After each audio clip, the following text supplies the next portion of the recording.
Assalamualaikum warahmatullahi wabarakatuh. Semoga siapapun yang sedang menyimak kisah ini selalu diberi kesehatan, ketenangan, dan malam yang cukup hangat untuk ditemani sebuah cerita. Terima kasih sudah meluangkan waktu. Semoga apa yang akan disampaikan bisa menjadi pengantar yang pas sebelum kita masuk lebih jauh ke dalam kisah ini. Di sebuah sudut kota Pemalang, ketika malam mulai turun dan lampu-lampu jalan menyala satu persatu, ada kebiasaan kecil yang terasa begitu akrab. Orang-orang mencari makan, mengusir lapar setelah seharian bekerja. Asap tipis dari wajan panas, suara minyak mendesis, dan aroma bumbu yang menggoda menjadi pemandangan yang terasa wajar. Tak ada yang aneh, tak ada yang perlu dicurigai. Warung pecel lele itu berdiri seperti warung lainnya, sederhana, ramai, dan penuh tawa obrolan. Banyak yang datang karena rasa masakannya, sebagian lagi karena tempatnya nyaman untuk singgah. Sedikit yang tahu bahwa di balik keramaian itu ada doa-doa yang pernah dibisikkan, ada harapan yang pernah dipanjatkan ke arah lereng Gunung Slamet, dan ada janji yang tidak pernah benar-benar diucapkan dengan suara lantang. Cerita ini tidak langsung bicara tentang kegelapan, apalagi ketakutan. Ia dimulai dari hal-hal yang tampak biasa, tentang usaha kecil, tentang rezeki, dan tentang keinginan manusia untuk hidup lebih baik. Namun seperti malam yang perlahan menua, ada hal-hal yang baru terasa ketika kita berani duduk lebih lama. Dan di sanalah kisah ini akan mulai berjalan, pelan-pelan, tanpa tergesa, menuju sesuatu yang tak pernah benar-benar diminta tapi akarnya harus dibayar.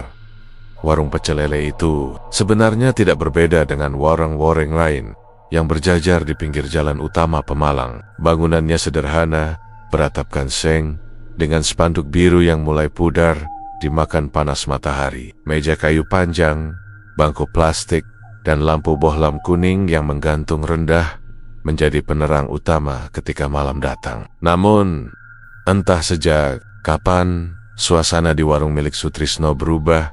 Sejak beberapa bulan terakhir, warung itu hampir tak pernah sepi. Bahkan sebelum azan maghrib terdengar dari surau dekat perempatan, beberapa motor sudah berhenti di depannya. Orang-orang duduk sambil menunggu, ada yang memesan minum lebih dulu, ada pula yang sekadar berbincang ringan. Begitu malam turun, keramaian semakin menjadi. Asap dari wajan naik perlahan, bercampur dengan aroma bawang goreng dan sambal yang menggoda perut siapapun yang lewat. Tetangga sekitar sering membicarakannya dengan nada kagum. Akhirnya Mas Tris nemu rezekinya, kata seorang pedagang kopi di seberang jalan. Ada pula yang menyebut ini hasil kesabaran, kerja keras, dan doa yang tak putus-putus. Tidak sedikit yang ingat bagaimana dulu Sutrisno membuka warung dengan kondisi pas-pasan, modal kecil, pelanggan sedikit, bahkan sempat hampir tutup. Kini, semua tampak berbalik arah. Sutrisno sendiri terlihat jauh lebih tenang dibandingkan sebelumnya. Wajahnya yang dulu sering terlihat kusut, kini lebih rileks. Ia jarang mengeluh, jarang terlihat cemas menghitung uang receh di laci kayu. Setiap kali pelanggan datang, ia menyambut dengan senyum tipis dan anggukan ramah. Sesekali ia membantu pegawai mengangkat piring kotor atau menuangkan teh panas. Tidak ada kesan sombong, hanya seseorang yang tampak lega karena usahanya akhirnya berjalan. Bagi orang-orang yang datang, warung itu terasa nyaman, tidak terlalu ramai sampai bising, tapi cukup hidup untuk membuat betah. Banyak pelanggan tetap yang sengaja datang hampir setiap malam, seolah warung itu sudah menjadi bagian dari rutinitas mereka. Bahkan beberapa sopir luar kota mulai mengenal tempat itu sebagai titik singgah wajib sebelum melanjutkan perjalanan. Tidak ada yang aneh, tidak ada cerita mistis, tidak ada kejadian janggal yang bisa memancing kecurigaan. Semua terlihat wajar. Hanya sebuah warung kecil yang akhirnya menemukan pelanggannya. Di sela-sela kesibukan, Sutrisno sering berdiri sejenak di ujung warung, memperhatikan orang-orang yang makan dengan lahap. Dari keyahan, sorot matanya tampak kosong, seolah pikirannya melayang ke tempat lain. Namun ketika ada pelanggan memanggil, ia segera kembali tersenyum dan melayani seperti biasa. Beberapa orang mengira itu hanya kelelahan, yang lain menganggapnya wajar. Siapapun pasti akan lelah jika warung selalu penuh setiap malam. Tidak ada yang berpikir lebih jauh, apalagi mengaitkannya dengan cerita-cerita lama tentang doa, harapan, dan jalan pintas rezeki yang konon berhubungan dengan lereng Gunung Slamet. Semua itu terasa terlalu jauh untuk dipikirkan. Malam demi malam berlalu dengan pola yang sama. Uang terus masuk, pelanggan terus datang, dan warung pecel lele Sutrisno semakin dikenal. Bagi banyak orang, ini hanyalah kisah sederhana tentang keberuntungan yang akhirnya berpihak. Sebuah awal yang terlihat hangat, tenang, dan penuh rasa syukur, tanpa satupun tanda bahwa di balik kelarisan itu, ada sesuatu yang pelan-pelan mulai menunggu untuk ditagih. Kesibukan warung pecel lele itu masih sama seperti malam-malam sebelumnya. Meja selalu terisi, piring kotor menumpuk cepat, dan suara penggorengan tak pernah berhenti. Namun, bagi beberapa pegawai yang sudah lama bekerja bersama Sutrisno, ada sesuatu yang mulai terasa berbeda. Bukan sesuatu yang bisa langsung ditunjuk atau dijelaskan, melainkan perasaan samar yang muncul pelan-pelan. Kebiasaan itu pertama kali disadari oleh Wawan, pegawai paling lama di warung tersebut. Ia sering melihat Sutrisno menghilang sebentar ke belakang warung setelah waktu maghrib. Awalnya dianggap biasa, mungkin sekadar merokok atau mengambil barang. Tapi lama-lama, Wawan mendengar suara lirih dari balik dapur belakang. Suara bukan panggilan telepon, bukan pula nyanyian. Lebih mirip bisikan yang diucapkan perlahan, terputus-putus, seolah seseorang sedang memohon. Di belakang warung, ada sudut kecil yang jarang diperhatikan pelanggan. Di sanalah Sutrisno sering menyalakan. Kemenyan, asapnya tipis, tidak menyengat, dan cepat hilang tertiup angin malam. Ketika ditanya, Sutrisno hanya tersenyum kecil. Doa saja, katanya ringan. Biar usaha tetap lancar, biar gak ada halangan. Penjelasan itu terdengar masuk akal. Di lingkungan Pemalang, kebiasaan semacam itu bukan hal asing. Orang percaya, usaha yang dijaga dengan doa akan lebih awet. Apalagi Sutrisno dikenal sebagai orang yang dulu sering kesulitan hidup. Tak ada yang berani bertanya lebih jauh. Namun, bisikan itu terus berulang. Kadang terdengar seperti menyebut nama seseorang. Kadang seperti kalimat yang dipanjatkan dengan nada lelah. Tidak keras, tidak mengancam, justru terdengar penuh harap. Seolah Sutrisno sedang berbicara pada sesuatu yang sangat ia percayai. Perubahan lain mulai terasa di suasana warung. Meski penuh pelanggan, obrolan tak lagi seramai dulu. Banyak yang makan dengan tenang, lebih cepat, lalu pergi tanpa banyak bicara. Suara sendok dan piring terdengar lebih jelas karena percakapan berkurang. Tidak ada yang merasa takut, hanya saja warung itu terasa lebih hening dari seharusnya.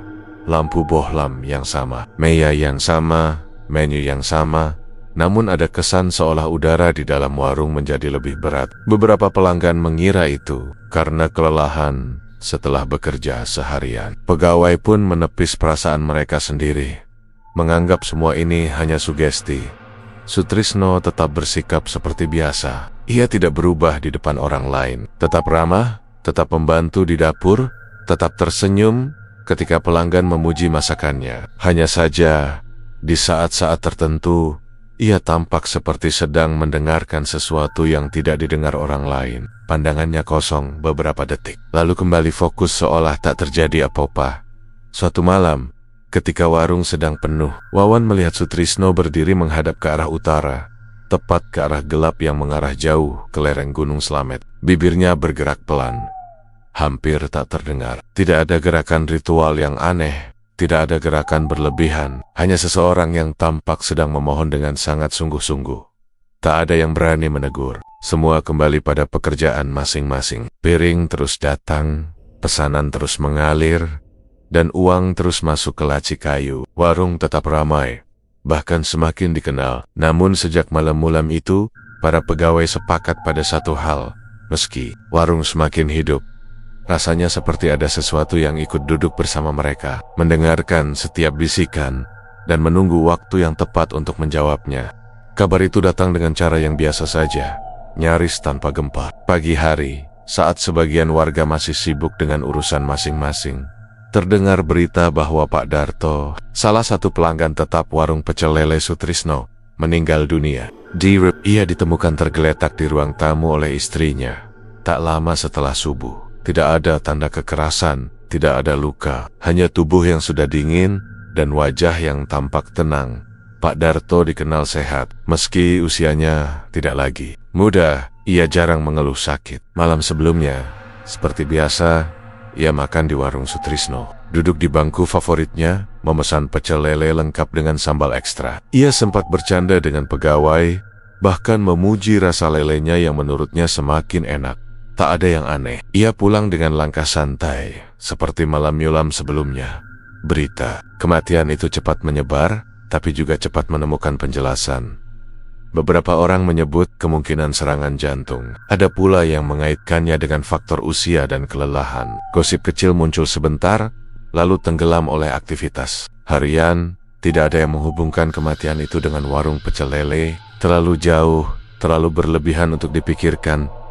Malam harinya, warung tetap ramai. Kursi tetap penuh, pesanan tetap mengalir tanpa henti. Seolah kematian Pak Darto tidak meninggalkan jejak apapun. Beberapa pelanggan sempat membicarakannya sebentar, lalu kembali fokus pada makanan mereka. Hidup harus berjalan, begitu kata orang-orang.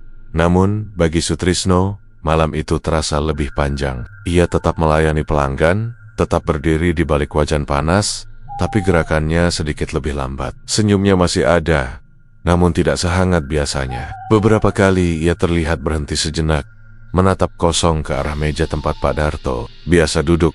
Pegawai memperhatikan perubahan itu, meski tidak ada yang berani bertanya. Mereka mengira Sutrisno hanya merasa kehilangan pelanggan tetap, hal yang wajar. Pak Darto memang sering datang, hampir setiap malam. Kehilangannya tentu meninggalkan kesan.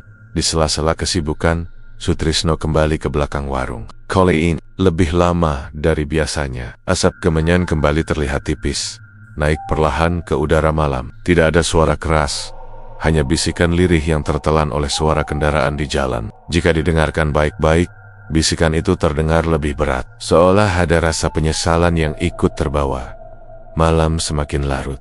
Pelanggan mulai berkurang satu persatu. Saat warung hampir tutup, Sutrisno masih berdiri di tempatnya. IH langsung menghitung uang, tidak pula berbincang dengan pegawai. Ia hanya duduk, menatap lantai, seperti sedang menimbang sesuatu yang sulit dijelaskan. Di luar, angin malam berembus pelan membawa hawa dingin dari arah utara. Dari kejauhan lereng, Gunung Slamet yang tak terlihat, namun selalu terasa kehadirannya. Sutrisno menarik napas panjang, lalu menghembuskannya perlahan. Tidak ada tangis, tidak ada kepanikan, hanya keheningan yang ia simpan sendiri. Bagi orang lain, kematian Pak Darto hanyalah kabar duka yang wajar, bagian dari siklus hidup. Warung tetap berdiri, tetap ramai, tetap menjadi tempat orang-orang mengisi perut. Tidak ada yang berubah di mata banyak orang. Namun malam itu Sutrisno tahu, meski ia belum berani mengakuinya, ada sesuatu yang mulai bergerak. Sesuatu yang dulu ia anggap mustahil, kini perlahan menuntut untuk diperhatikan. Beberapa hari setelah kabar duka itu berlalu, warung pecel lele Sutrisno justru semakin ramai. Jika sebelumnya kursi penuh menjelang malam, kini sejak sore orang-orang sudah mulai berdatangan. Bahkan ada yang rela menunggu berdiri sambil menyalakan rokok, berharap ada bangku kosong. Bagi warga sekitar Pemalang, hal itu dianggap wajar.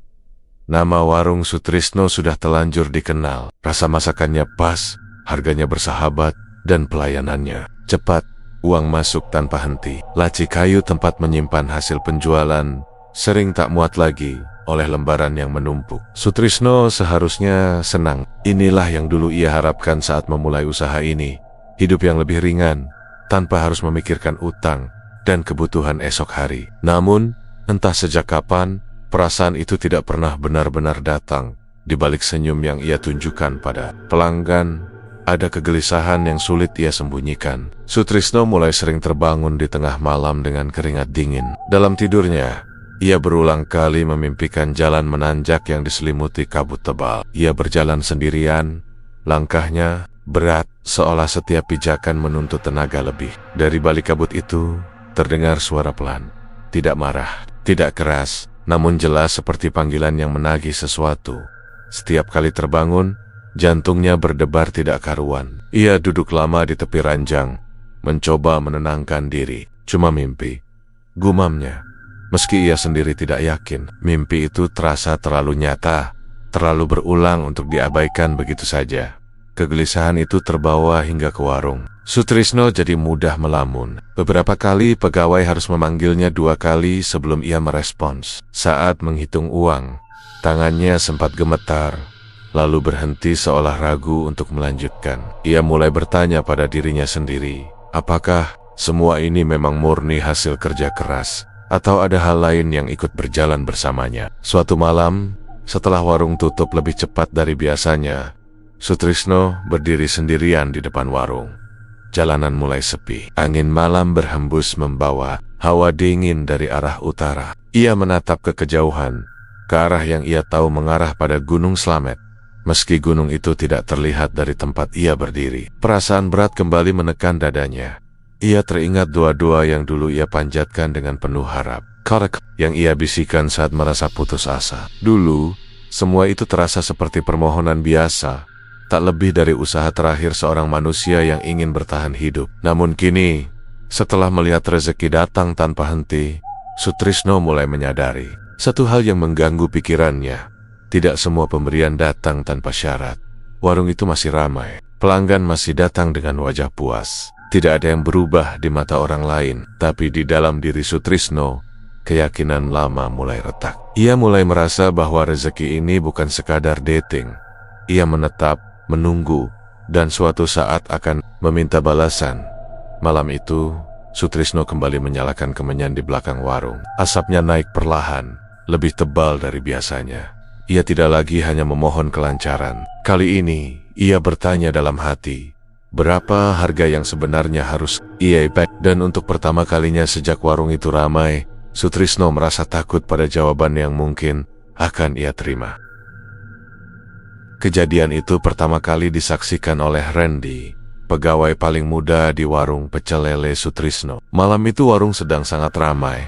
Seperti biasa, hampir semua kursi terisi, suara pesanan bersahut-sahutan, dan wajan tak pernah dingin. Randy mondar-mandir membawa piring kotor ke dapur, mencoba bergerak cepat agar pelanggan tidak terlalu lama menunggu. Saat itulah ia melihat sesuatu yang membuat langkahnya terhenti. Di sudut warung, ada satu kursi plastik yang sebelumnya kosong. Randy yakin betul, karena ia sendiri yang membersihkan meja itu beberapa menit lalu. Namun kini, kursi tersebut perlahan bergeser mundur. Seolah ada seseorang yang baru saja duduk dan menariknya ke belakang. Tidak ada suara keras, hanya gesekan ringan di lantai semen yang membuat bulu kuduknya berdiri. Randy menoleh cepat ke sekeliling. Tidak ada siapapun. Meja itu kosong. Tidak ada tas, tidak ada motor yang terparkir tepat di depannya. Ia menggedep mata beberapa kali, mencoba meyakinkan diri bahwa itu hanya kelelahan. Mungkin salah lihat, gumamnya pelan. Namun kejadian itu tidak berhenti di situ.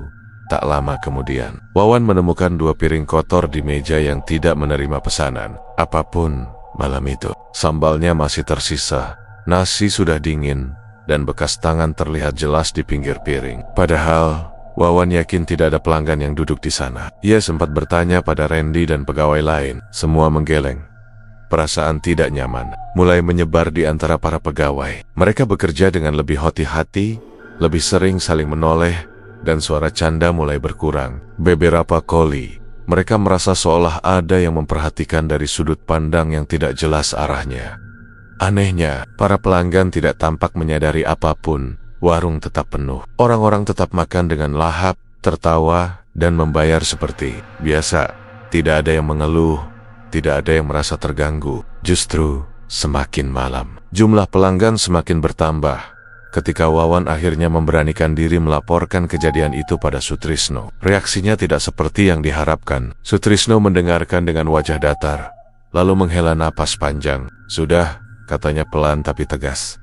Gak usah dibahas, fokus kerja saja. Nada suaranya tidak marah, tapi cukup untuk membuat Wawan diam. Sutrisno kemudian menambahkan, kalau warung ramai, jangan cari-cari hal yang bikin pikiran keruh. Sejak saat itu, Sutrisno secara torang-torangan melarang pegawai membicarakan kejadian aneh apapun. Ia tidak ingin ada cerita yang beredar, apalagi sampai terdengar oleh pelanggan. Baginya, warung harus tetap terlihat normal, ramai, aman. Namun larangan itu justru membuat suasana semakin tertekan. Para pegawai menyimpan ketakutan mereka sendiri-sendiri. Setiap kali melihat kursi kosong, mereka bertanya-tanya apakah kursi itu benar-benar kosong. Setiap kali menemukan piring kotor, mereka memilih diam dan langsung membersihkannya. Sutrisno sendiri tampak semakin tertutup. Ia jarang berbicara selain hal-hal penting. Beberapa kali ia berdiri lama menatap sudut warung. Yang sama, tempat kursi itu bergerak. Wajahnya tegang, rahangnya mengeras, seolah sedang menahan sesuatu yang ingin keluar. Malam itu berakhir seperti malam-malam sebelumnya. Uang banyak, pelanggan puas, dan warung tutup tanpa keributan. Namun bagi para pegawai, sejak kursi itu bergerak sendiri, mereka sadar satu hal. Warung ini tidak lagi sepenuhnya kosong, meski terlihat penuh. Dan Sutrisno, yang paling tahu apa artinya semua ini, memilih diam, karena ia tahu. Begitu cerita ini mulai dibicarakan, maka yang datang berikutnya bukan lagi sekadar bisikan, melainkan jawaban yang selama ini ia takuti, jawaban dari arah utara, dari bayang-bayang Gunung Slamet, yang perlahan mulai ikut duduk di warungnya, tanpa pernah benar-benar terlihat. Perubahan suasana warung semakin sulit diabaikan. Jika sebelumnya hanya berupa perasaan tidak nyaman dan kejadian-kejadian kecil, kini gangguan itu mulai terdengar jelas. Suatu malam ketika warung masih dipenuhi pelanggan, Randy yang sedang membantu di dapur mendadak berhenti bekerja. Dari arah sudut dapur, terdengar suara pelan, seperti rintihan seseorang yang menahan sakit. Bukan teriakan, bukan pula suara jelas meminta tolong. Rintihan itu lembut, tertahan, dan berulang, seolah berasal dari dada yang sesak. Randy menoleh ke arah Wawan. Wajahnya pucat. "Mas, dengar nggak?" tanyanya lirih. Wawan mengangguk pelan. Ia juga mendengarnya. Mereka menyibak tirai plastik yang memisahkan dapur dan belakang warung. Tidak ada siapa-siapa. Kompor menyala normal, peralatan tersusun rapi. Namun ketika Randy kembali ke wajan, ia terkejut melihat minyak mendidih hebat, menggelembung liar. Padahal api tidak dibesarkan. Ia spontan mematikan kompor.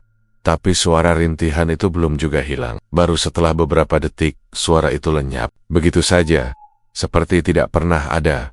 Sejak malam itu, kejadian serupa terus berulang. Kadang suara rintihan terdengar saat dapur kosong. Kadang minyak mendidih sendiri. Beberapa kali kemenyan yang baru dinyalakan Sutrisno habis dalam waktu singkat, seolah terbakar lebih cepat dari seharusnya. Asapnya tebal, berbau tajam, dan membuat mata perih. Para pegawai mulai ketakutan. Mereka bekerja dengan jantung berdebar, berharap malam cepat berlalu. Namun pelanggan tetap datang, tetap makan, tetap tertawa. Tidak ada yang mendengar rintihan itu selain orang-orang yang bekerja di sana. Seolah suara itu memang tidak ditujukan untuk semua orang. Sutrisno semakin sering menyendiri di belakang warung. Suatu malam, setelah para pegawai pulang, Wawan memberanikan diri mendekatinya. Ia menemukan Sutrisno duduk di kursi kecil. Wajahnya lelah, matanya merah seperti kurang tidur, "Pak, ini sebenarnya ada apa?" tanya Wawan hati-hati. Sutrisno terdiam lama, tangannya menggenggam rokok yang sudah mati. Akhirnya, ia menghela napas berat. "Aku kira dulu itu cuma simbol," katanya pelan. "Cuma janji kosong waktu aku lagi susah." Wawan tidak langsung mengerti, tapi ia memilih diam. "Sekarang mereka minta ditepati," lanjut Sutrisno.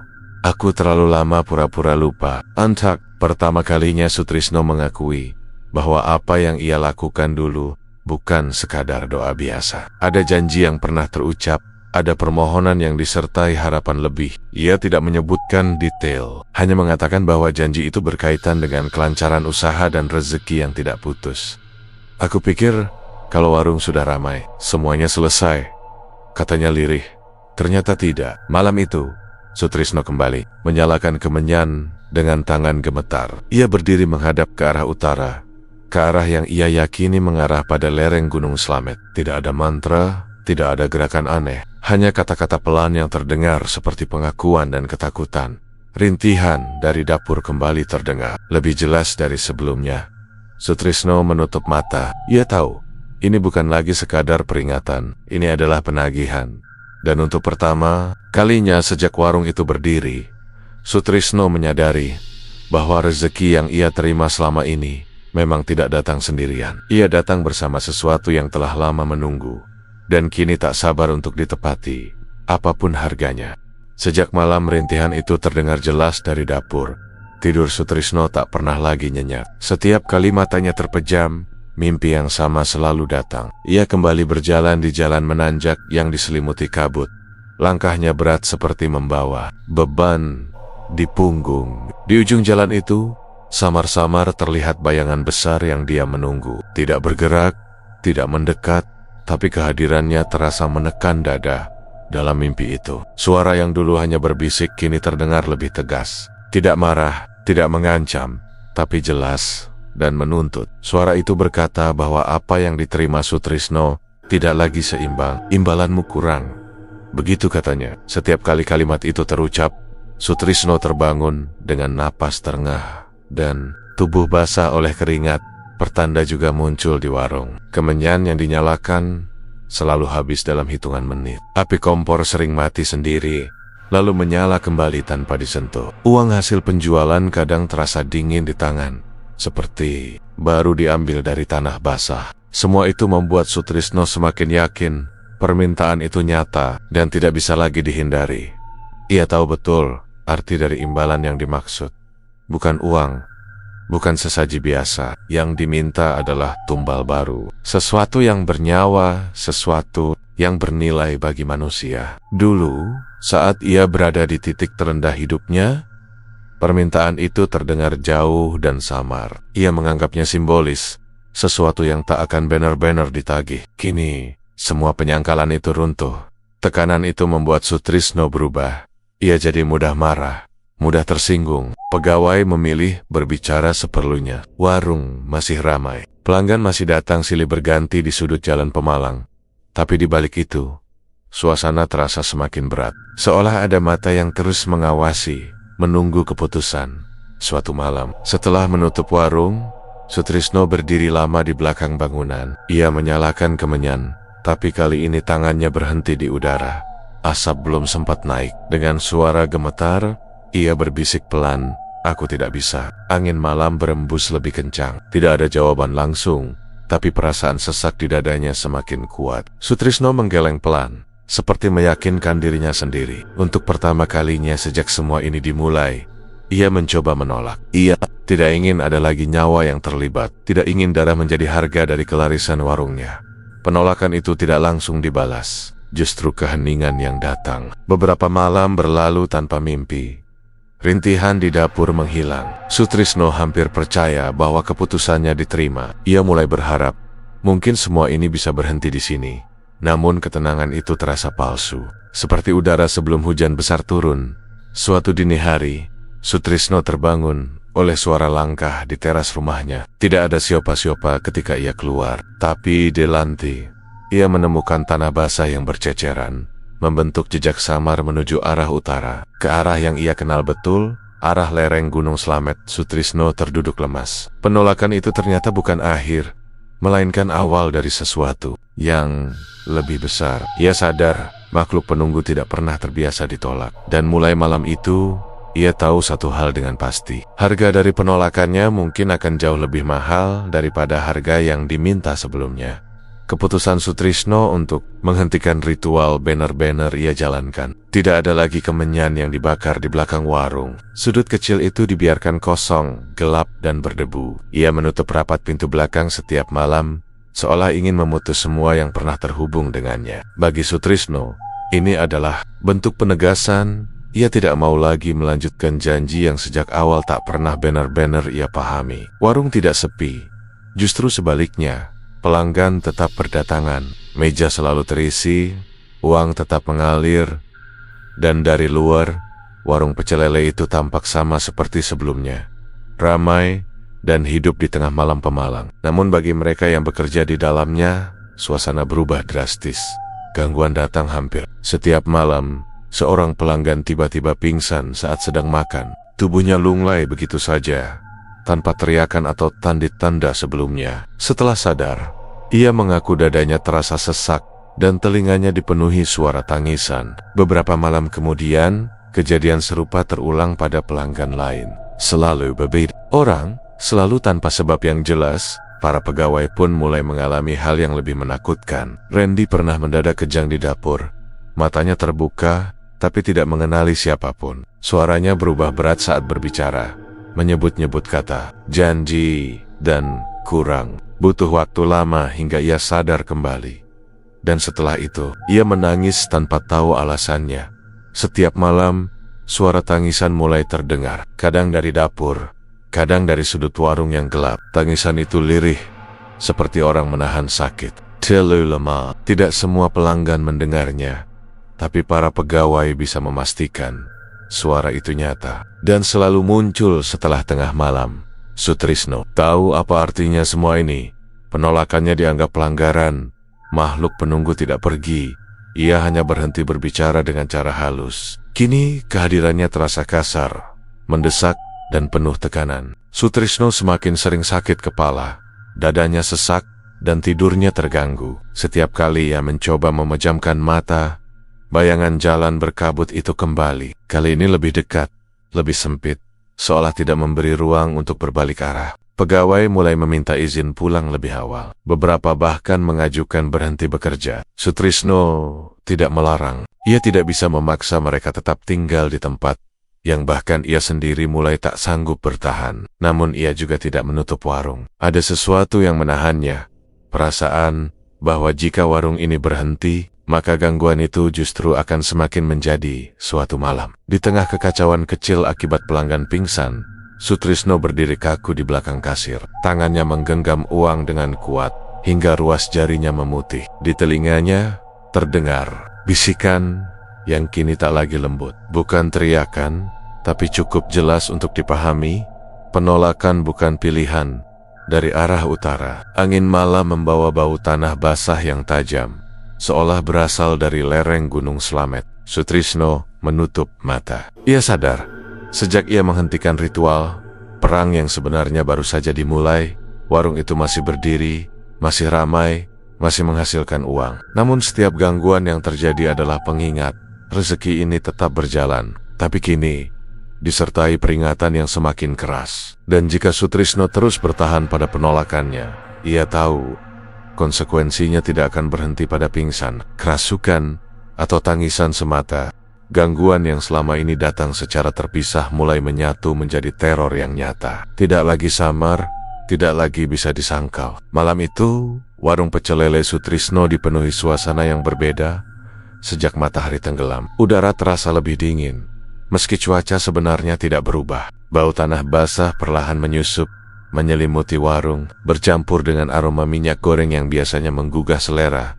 Para pegawai mulai bekerja dengan perasaan was-was. Setiap langkah terasa diawasi. Setiap sudut warung seperti menyimpan bayangan sendiri. Pelanggan tetap datang, duduk, memesan, dan makan, seolah tidak terganggu oleh apapun. Namun bagi mereka yang peka, ada perasaan aneh, seperti sedang berbagi ruang dengan sesuatu yang tidak kasat mata.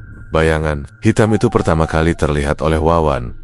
Ia sedang mengangkat piring kotor ketika matanya menangkap sosok tinggi berdiri di dekat tiang lampu. Bayangan itu tidak memiliki wajah yang jelas, hanya bentuk gelap yang lebih pekat dari malam. Tidak bergerak, tidak mendekat, hanya berdiri menatap warung. Ketika Wawan berkedip dan menoleh kembali, bayangan itu sudah berpindah ke sudut lain, lebih dekat. Kepanikan mulai menyebar. Randy menjerit saat melihat bayangan itu melintas cepat di belakang pelanggan. Kursi bergeser keras, piring jatuh pecah, dan beberapa pelanggan akhirnya menyadari ada yang tidak beres. Suasana yang selama ini terasa tenang berubah menjadi kacau. Sutrisno berdiri terpaku di belakang kasir. Bau tanah basah semakin kuat, membuat dadanya sesak. Di kepalanya, suara itu kembali terdengar. Bukan lagi bisikan, melainkan gema berat yang memenuhi pikirannya. Ia menutup mata, dan seketika, jalan berkabut itu muncul lagi. Kali ini, ia tidak berjalan sendiri. Bayangan hitam itu berdiri di depannya, menutup jalan pulang. Dalam momen itulah, Sutrisno akhirnya mengerti. Ia tidak pernah benar-benar punya pilihan. Sejak awal, saat ia memanjatkan doa dengan putus asa, dan menerima apapun yang datang sebagai jawaban, perjanjian itu sudah tidak tertulis, tidak disepakati dengan sadar, tapi tetap mengikat. Penolakannya hanyalah penundaan. Angin malam berhembus kencang, membuat spanduk warung berkibar keras. Lampu bohlam berkedip-kedip, hampir padam. Para pegawai berlarian keluar, meninggalkan dapur yang kini dipenuhi bau tanah dan suara langkah berat yang tidak terlihat. Wujudnya, Sutrisno berlutut di lantai warung. Tangannya gemetar menyentuh semen dingin. Dengan suara serak, ia berbisik, mengakui ketakutannya. penyesalannya, dan kebodohannya mengira semua ini bisa berakhir begitu saja. Di luar, bayangan hitam itu berdiri semakin jelas, seolah menunggu pengakuan itu selesai. Dari arah utara, dari lereng Gunung Slamet, angin membawa suara gemuruh pelan. Bukan suara gunung, melainkan gema dari sesuatu yang telah lama menunggu. Malam itu, warung pecel lele Sutrisno tidak lagi hanya menjadi tempat makan, ia berubah menjadi saksi bahwa ada janji yang tidak bisa dibatalkan dan ada harga yang tetap harus dibayar. Sutrisno tahu setelah malam ini tidak akan ada jalan kembali. Hanya satu akhir yang sejak awal sudah ditentukan. Malam itu datang tanpa tanda apapun. Tidak ada angin kencang, tidak ada hujan, tidak pula suara aneh yang lebih dulu memberi. Warung pecel lele Sutrisno masih berdiri seperti biasa di pinggir jalan Pemalang. Lampu bohlamnya menyala temaram, seolah berusaha bertahan di tengah kelelahan yang sudah lama menggantung. Sutrisno sendirian malam itu. Para pegawai sudah lama pulang. Tidak ada pelanggan. Warung sengaja ia tutup lebih awal, sesuatu yang jarang ia lakukan sebelumnya. Ia duduk di bangku panjang, menatap wajan yang sudah dingin. Bau tanah basah masih terasa samar di udara, meski tidak sekuat malam sebelumnya. Entah dari mana, api itu muncul. Awalnya kecil, seperti nyala korek yang jatuh ke kain lap kering. Dalam hitungan detik, api membesar, menjalar cepat ke meja kayu, spanduk dan atap seng yang sudah lama rapuh. Anehnya, api itu tidak menyambar ke bangunan lain. Warung di kanan kiri tetap utuh. Hanya warung pecel lele itu yang dilalap, seolah api tahu persis apa yang harus dihabiskan. Warga berdatangan saat melihat cahaya merah menyala di tengah malam. Beberapa berusaha menyiram dengan air seadanya, tapi api tetap berkobar hingga warung itu runtuh dengan sendirinya. Ia tidak berusaha menyelamatkan apapun. Ia hanya berdiri menatap api dengan wajah kosong, seperti seseorang yang akhirnya sampai di akhir perjalanan panjang. Ketika api padam, yang tersisa hanyalah rangka hitam dan bau hangus yang menempel di udara. Tidak ada korban jiwa, tidak ada penjelasan pasti. Esok harinya, orang-orang menyebut kejadian itu sebagai korsleting, kelalaian, atau nasib buruk. Tidak ada yang berani berspekulasi lebih jauh. Hari-hari berikutnya, lokasi warung itu dibiarkan kosong. Tidak ada yang membangun ulang. Tidak ada yang membuka usaha baru di sana. Perlahan, keramaian malam Pemalang kembali seperti sedia kala. Orang makan di tempat lain, tertawa di warung lain, menjalani rutinitas seolah tidak pernah ada warung pecel lele yang terlalu ramai, terlalu dikenal. Sutrisno menghilang dari perbincangan. Ada yang bilang ia pulang kampung, ada pula yang mengatakan ia memilih hidup tenang jauh dari keramaian. Tidak ada yang tahu pasti. Yang jelas, kisah tentang kelarisan warung itu perlahan memudar, tinggal menjadi cerita selingan yang dibicarakan. Pelan-pelan, dari kejauhan, dari arah yang mengarah ke lereng Gunung Slamet, malam kembali sunyi. Tidak ada bisikan, tidak ada bayangan, tidak ada api. Seolah semua sudah selesai. Dibayar dengan satu cara yang paling sederhana dan paling mutlak, kehilangan segalanya. Dan begitulah cerita ini berakhir. Tentang rezeki yang datang terlalu deras, tentang janji yang dianggap sepele, dan tentang harga yang ternyata jauh lebih mahal dari yang bisa dibayangkan. Cerita ini sepenuhnya fiktif dan dibuat untuk keperluan hiburan. Nama tokoh, tempat usaha, serta rangkaian peristiwa dalam cerita tidak mewakili kejadian nyata dan tidak dimaksudkan untuk menyinggung pihak manapun. Kesamaan nama, tempat, atau peristiwa hanyalah kebetulan semata.